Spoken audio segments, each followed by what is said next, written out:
Well, I want you to try this chair. You know, to me, and I have the idea that you feel about the same way, a chair is a lot more than pieces of wood, soft padding, and nice-looking upholstery. It's more like an old friend. You know, I agree with you there. Some chairs, when you sit in them, feel friendly. And others, no matter how expensive, well, just don't feel comfortable. Now, that chair you're sitting in is one I like.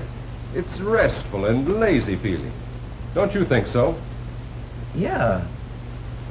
Yeah. That is a nice chair. There's a chair you can get attached to. So comfortable you'll have to fight the family to get a seat in it. When you think of all the time you sit in the chair, it's no wonder you want to feel relaxed and at ease. And the price of this one is? $32.50. But you can't put a price on the comfort and enjoyment you'll get out of this chair. Well, it's a little more than I wanted to pay. Still, it will be money well spent. Look at the way this chair is made. No cardboard, like you find in cheaper chairs. This is regular upholstery webbing with cotton padding. And just look at this material. See how well tailored this chair is. And it's built for comfort. Just imagine yourself pulling this chair up to the fire, sinking down into the deep cushions, getting the old pipe going good, just letting yourself go, completely relaxing. Ah, that's solid comfort. There's a lot in what you say.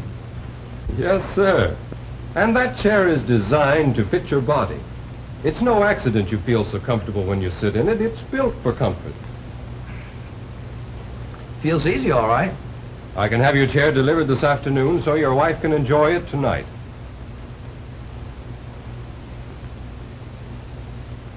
Okay, send it out.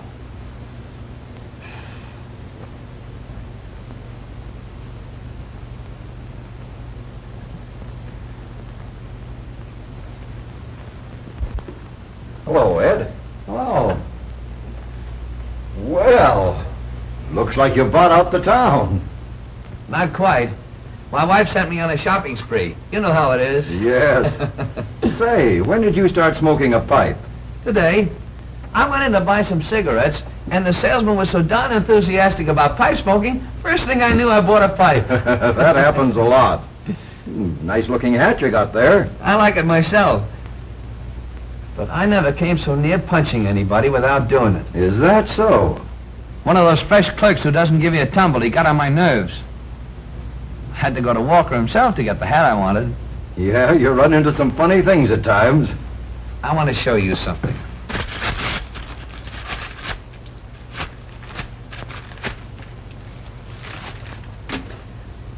I'll bet you never saw a hammer like that before. No, don't think I have. Solid steel made all in one piece. Just swing it.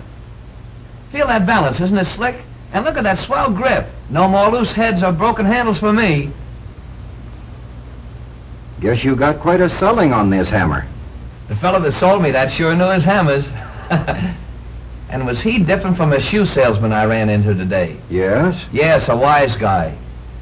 The wife's gonna be tickled. I got her just what she's been wanting for a long time. A nice, easy chair. You had an interesting day, but I wonder if you realize just how profitable the day was for you. Profitable? What do you mean? Ed, you're a mighty good salesman. And with all that buying, you must have learned a lot about selling. Things to do and things not to do. Things we can use right here in our own business. You mean in selling our product? That's right. Our business is no different. If we sell our prospects as we like to be sold, why, there's nothing to it. You know, Ed, I've been selling things since I was a newsboy. I've studied all the books and articles, too. I've looked at a lot of pictures. I've heard a lot of speeches. And I got good things out of them all. But I find it all boils down to a few common sense things we all know, but most of us forget. The little things we can all do. Things we like when we are buying. When you were buying all these things, you were impressed one way or another, good or bad, by the attitude of the salesman who waited on you. Your face reflected just how you felt about each of the salesmen you met.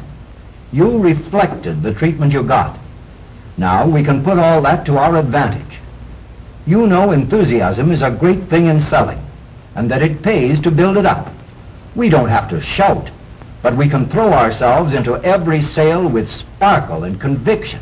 When we know our stuff about our product, we can talk about it with all the confidence and sincerity in the world. One of the most important things I have found is to be attentive to the person we're selling.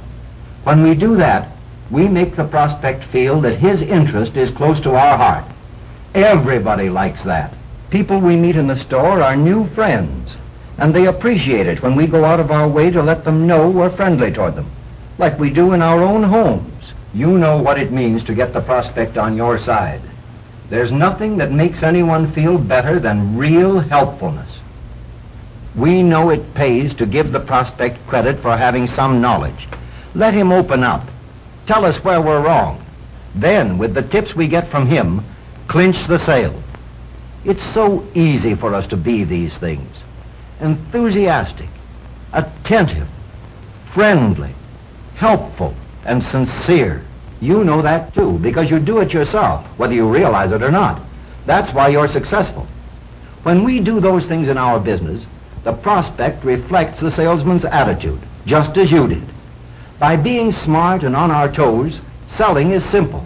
It's a lot of fun, and it's surprising how sales pile up that way. You know, here's something I've always used. I check up on myself. One of the biggest helps I've found in selling, whether business is good or any time things don't go along just right. I try to put myself in the other fellow's place. I simply ask myself one question. Would you buy anything from the salesman you see in the mirror?